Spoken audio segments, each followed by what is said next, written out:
Hi Vincent, so in this I'm just checking the potentiometer to ensure that it's working.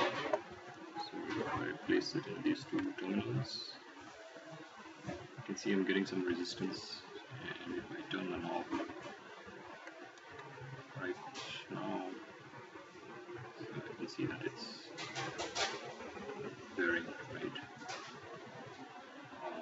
So that shows that the potentiometer is working fine.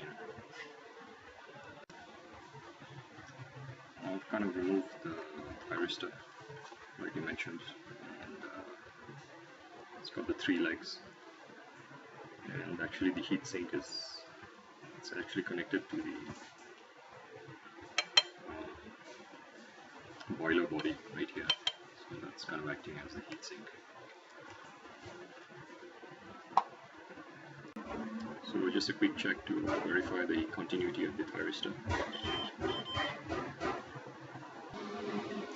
So now if I try to check on if there's any short within the thyristor itself, switch it to continuity mode, and let me just get hold of these 3 legs.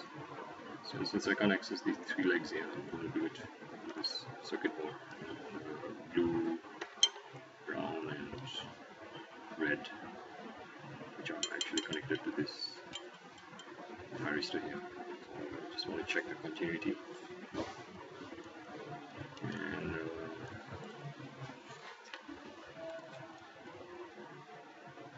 right here I don't get anything. If I check this, I also don't get anything, and checking here also I don't get anything, so I don't know if that's faulty.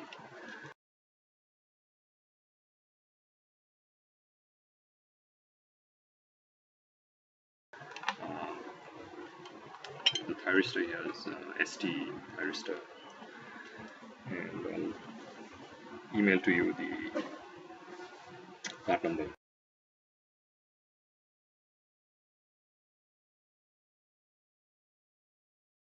So maybe I think we can replace that.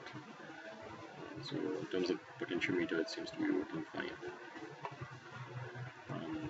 So maybe if you replace the thyristor, maybe that should help resolve the problem.